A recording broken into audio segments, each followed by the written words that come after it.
I'm John DeSando.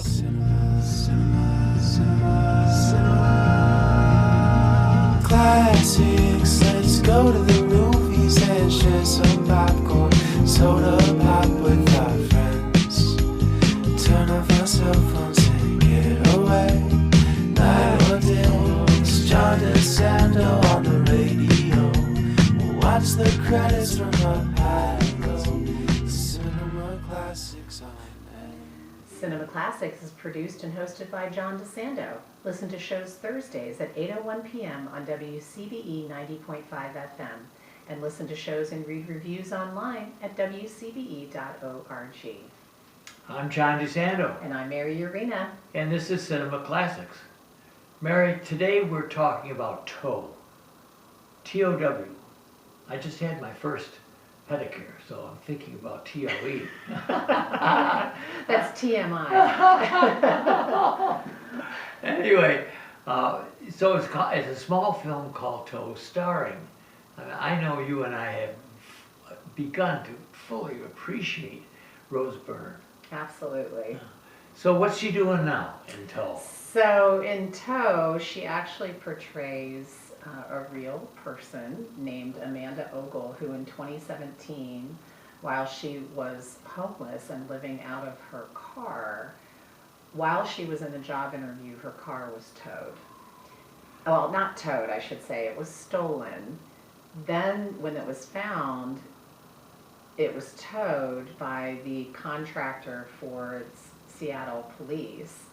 When she goes to get the car, the tow company is trying to charge her $273 and some change to get her car back. And we follow her through this almost 1 year journey to get her stolen, then towed car back. Meanwhile, the fees that the towing company wants to charge start to go up and eventually exceed $20,000. To get a 1991 Camry, which at the time in 2017 was valued at anywhere from $1,500 to $5,000 back. And what was she called? Unhoused? Unhoused. They also called it vehicle residence. Yeah, something like that. Something yeah. like that. So they had euphemisms for her not having any roof over her head. Yes. And you know, as you were explaining what this is about, I'm reminded that one of the very, very good features of this is its minimalism, its realism. That anytime we've ever, and I've had at least once, your car towed away, it is a sickening feeling. It is a sickening feeling, but for her especially, it's her home. Yeah. And we follow her for a little bit before the job interview and before her car getting stolen. And I did not know that there are parking lots that will allow people who are living out of their cars to park at night. Similar to finding a bed at a shelter, you can find a space to park your car. Yeah. And she arrives late one night and ends up parking in some business parking lot, I'm assuming, where she's tried to park before, and security guard knocks on her window at night and basically kicks her out. And it's hard, some of it's hard to watch. It's also very eye-opening about what she has to go through Yes. as a homeless person. Yes. And yet you feel it could have happened to you. Right. I mean, we don't know right away why she's homeless, which I thought was a really good aspect of the script. Yes, thank That you. we meet her where she is and we're following her, and we eventually learn that she has a daughter. She's likely divorced, although that's never made clear. But she had substance abuse issues and mental health issue with regards to depression, to the point that she almost committed suicide. Yeah. By jumping off a bridge. And they cut in and out of her relationship with her daughter.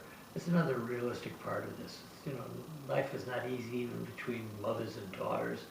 And I don't think she ever tells us she's unhoused, the daughter. So she keeps some secrets from her daughter. Yes, she doesn't want her daughter to know how tough her life has become in Seattle. Her daughter, who's living with her father and stepmother, daughter's name's Avery, and is similar to her mother, is a free spirit. She's trying to be a costume designer with not my aesthetic of costumes. And they don't really show her family life very much, but you get the sense that it's a very distant relationship with the father Sure. and stepmother in Utah, as opposed to the big city of Seattle. And she has this image that her mother is having a great life in Seattle, and Amanda doesn't want Avery to feel the weight, I think, of the reality of her life there, and so she wants to keep up that ruse. And one of the things that really hit home to me was, and I think for you too, was the fact that she's tried. She wants to have a professional job, and she has gone to school for vet tech, and then she realizes that she's not worthy because she doesn't have a college degree. But she does get the job. Yes. Unfortunately, when she's walking out of the job interview is when she sees her car is stolen. Yes, yeah. I loved her line. So you mean you have to have a college degree to stick a thermometer up a dog? And you see that in the trailer, and they always cut it off.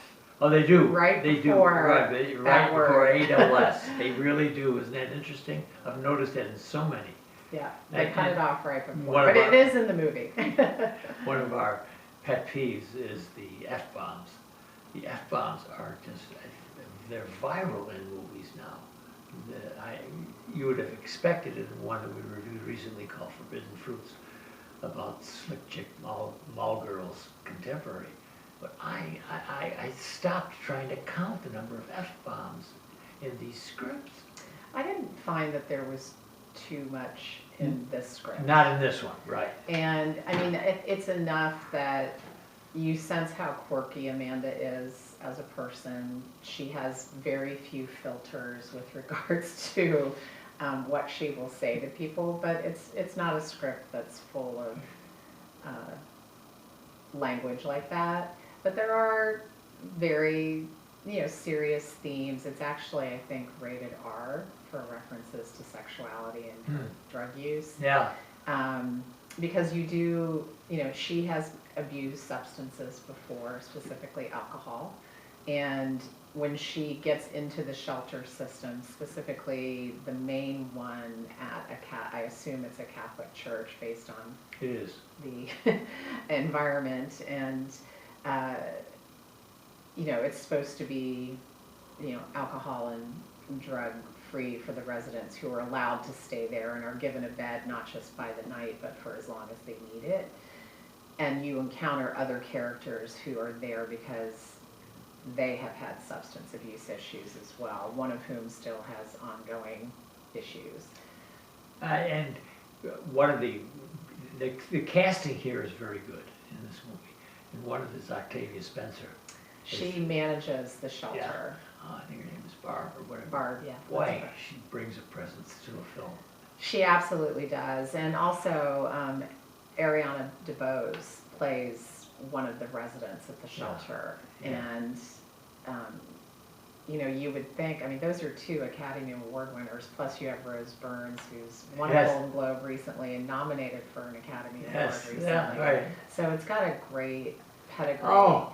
And we would be remiss if we didn't talk about Dominic Sessa, who's in his 2nd film after having held his It's a own while. against Paul Giamatti and the Holdovers. And I would have expected to see him much sooner than this. You're Well, talking 2 we're years lucky ago. we get to see him No, now. we are. He is really fine and a great presence here. Yes, he is.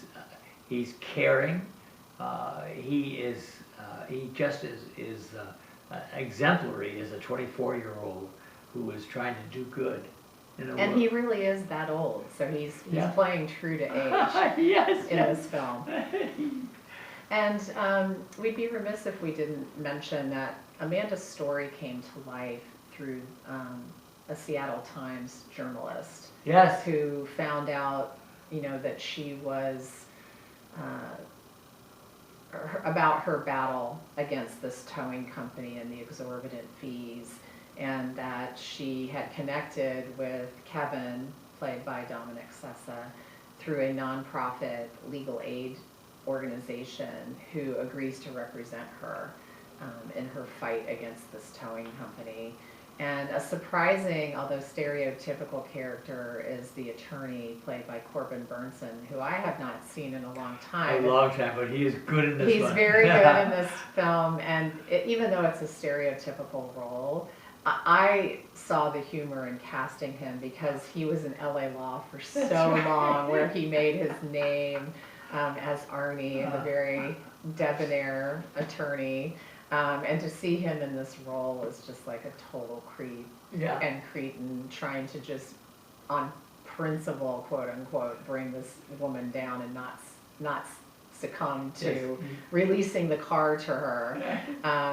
And it was just really fun and a little cheeky humor to see him in that role. Oh, I think so. And he's so dismissive of her. And Completely. And he's just, all he cares about is his drinks, and he's sitting on his lounge. And Well, to him it's about money and it's about winning. Yeah. And that's very clearly portrayed.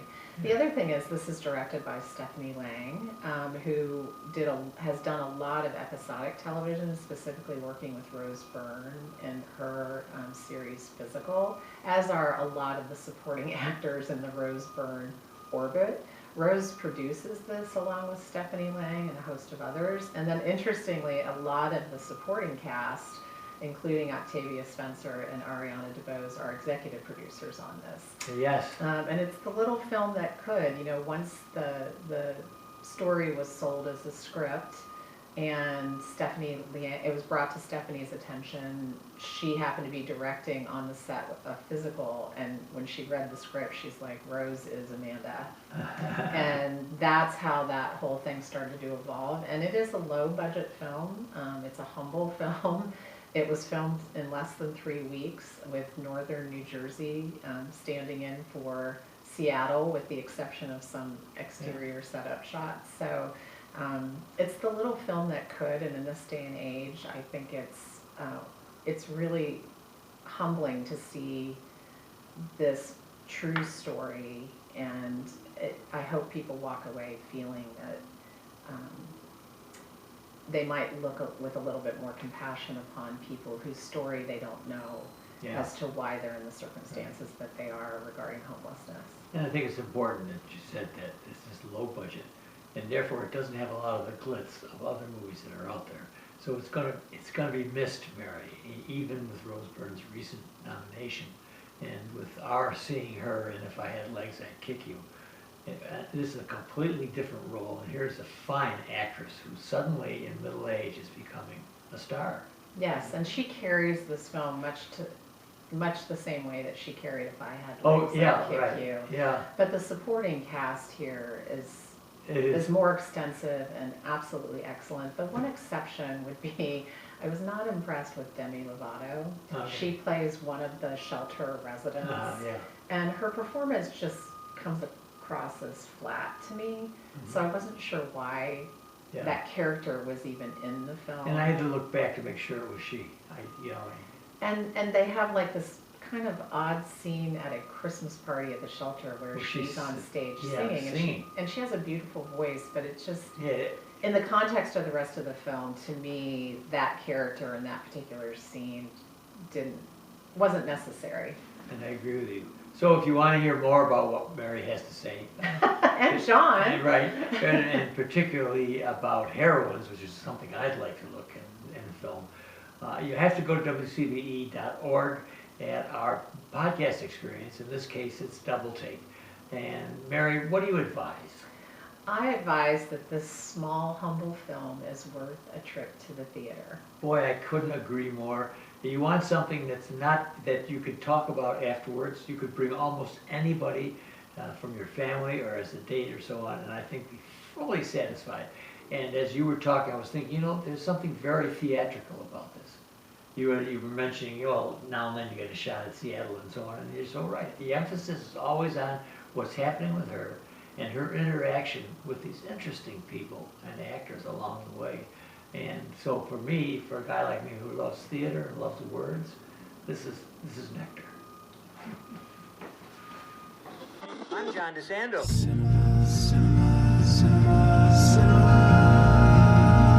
Classics, let's go to the movies and and share some popcorn, soda pop